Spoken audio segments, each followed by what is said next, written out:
our Pastor Becca Kramer, who is going to speak to us. And Becca is a United Methodist pastor who is actually in the midst of her own renewal leave. So she will have lots of insights, I'm sure, to speak to us about. And she's been ministering in the Cal Nevada Conference for, I don't know how many years, few years. And she actually is not completely new to us. She has preached in our congregation once before, I believe. Yeah, 2 years ago. Yes, so we welcome her back, and we wait with eager anticipation on what the Holy Spirit has to say through her. So let's welcome Pastor Becca. Thank you, and thank you, Ari. How do I? You can just push it up. Just pull it up. I just have to use some muscles. It's too early in the morning for muscles. Thank you for welcoming me back. It's really a privilege and a pleasure to be here this morning. Will you join me in prayer, please? God, may the words of my mouth and the meditations of each and every one of our hearts be acceptable in your sight, dear Lord, our strength and our Redeemer. Amen. Amen. So how many of you this past summer took a vacation, or in the recent past have gone on vacation? Maybe in the last year? A couple folks? So think back to those days leading up to your vacation. If you were like a lot of people, you were so ready for it by the time it got there. It was hard to focus on work. You were just ready to go. You were tired of coming home to those piles of laundry and dishes that seemed to just grow on their own with no help from you, to the bathrooms that needed cleaning, the gardens that needed weeding, that one project that you never got around to doing in your house, but that always was there looking at you, almost like it was laughing at you, like, ha, you're not gonna get to me. To all of those chores that you just don't quite have enough time or enough energy at the end of the day to get to doing. So you eagerly pack your car up with your family and more stuff than you could ever possibly need, and you head out of town for this much anticipated, very much needed vacation. And it was exactly what you needed. But then you discover something really odd as you head home. You're even more tired than before you left. You've been gone resting and relaxing, and yet you're even more tired. A day at the office suddenly seems positively easy in comparison to another day of vacation. And you think, I might just need a vacation to recover from my vacation. From your laughter, I see that I'm not the only one to have had this experience.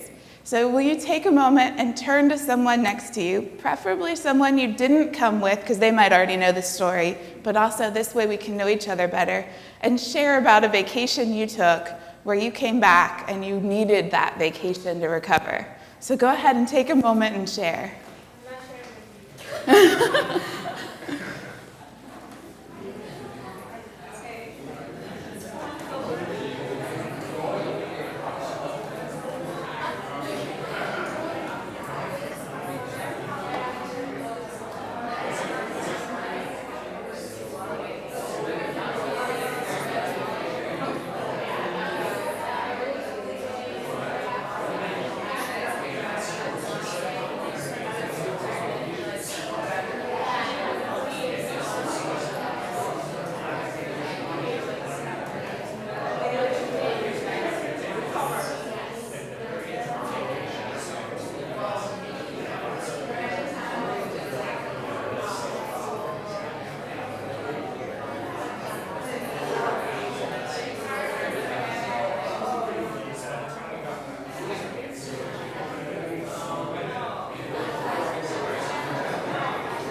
Come back together in about 10 seconds.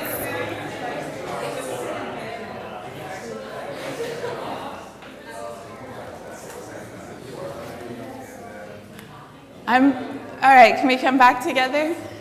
I'm planning a vacation next month, and I keep finding myself telling people I'm getting back about 5 days later than I'm actually getting back. And I thought about that. I was like, why do I keep pretending I have vacations longer?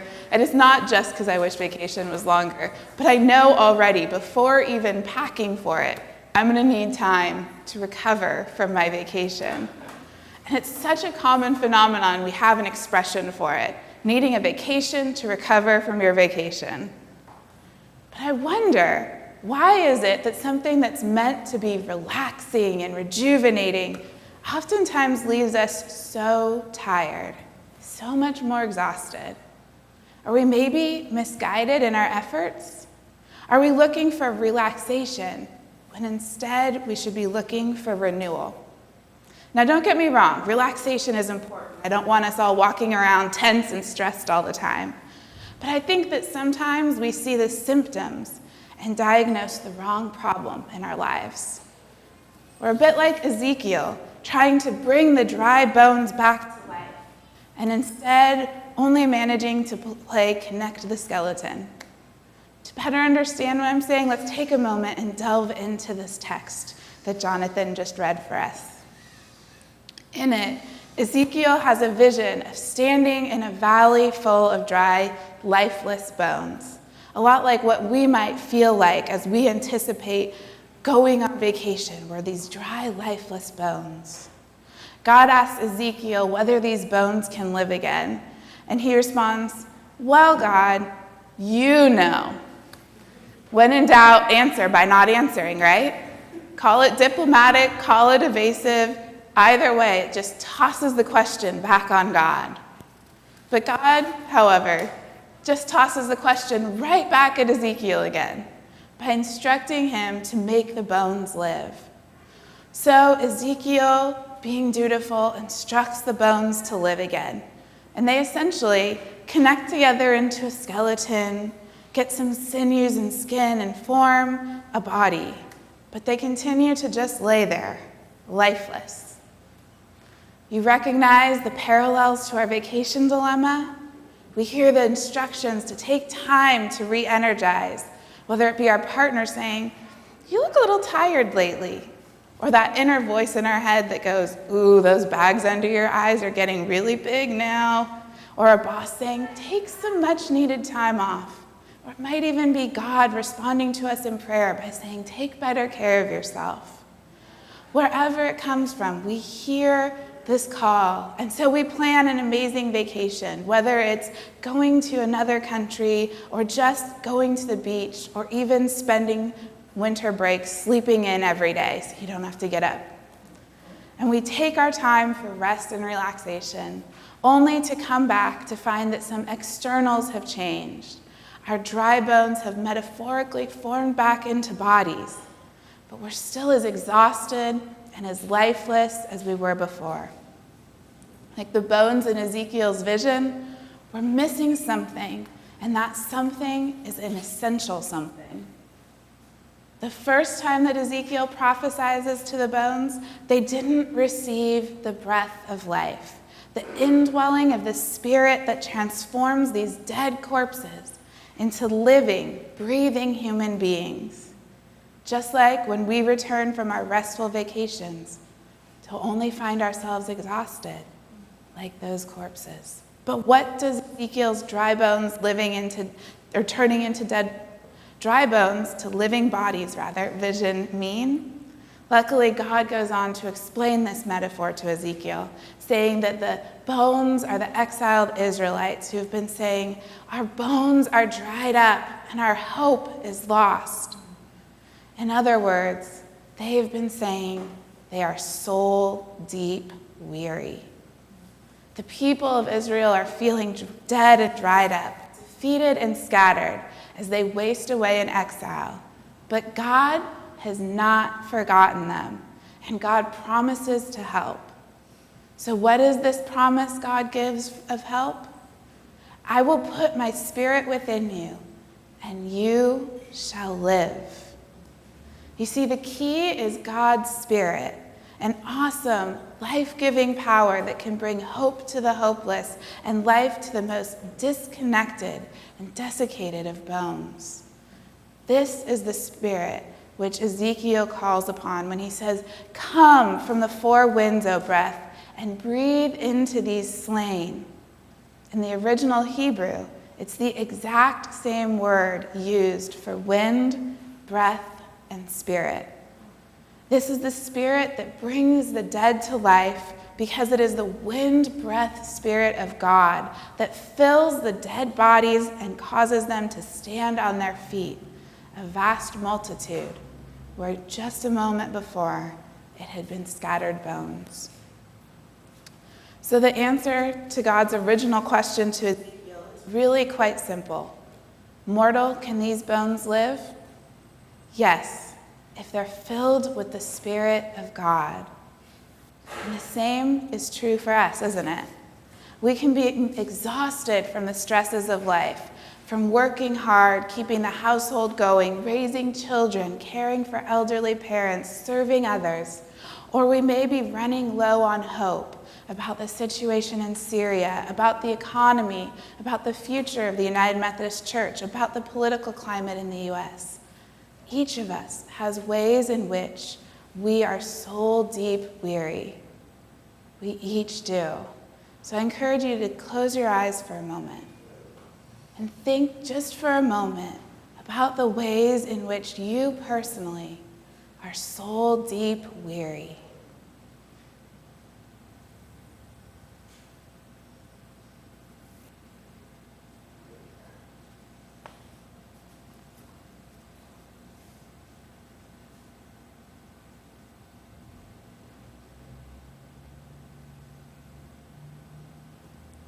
Whatever it is that is making us soul-deep, exhausted, and weary and worried, God promises to help each of us, just as God promised to help the Israelites in exile.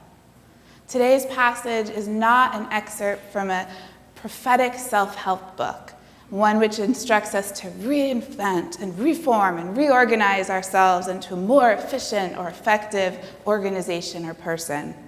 No, instead, it's a passage that challenges us to open ourselves to the life-giving power of God's Spirit.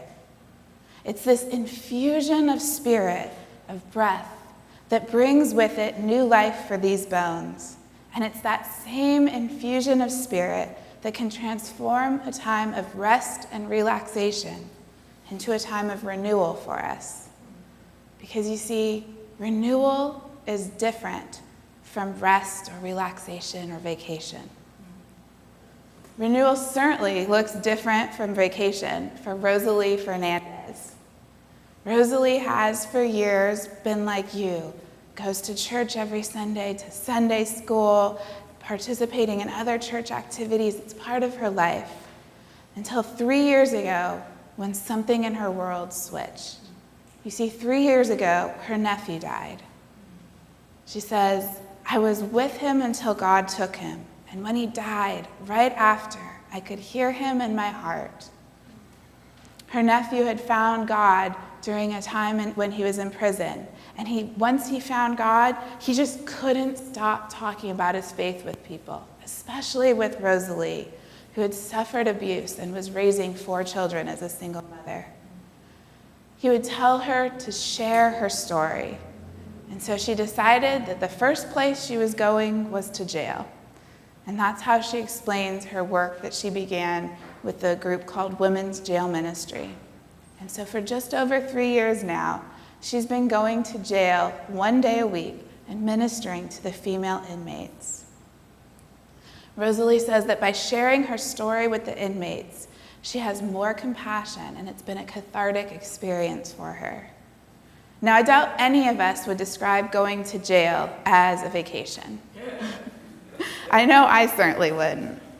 But for Rosalie, going and sharing her story with the inmates, who she also mentors in areas such as financial planning, has brought her renewal.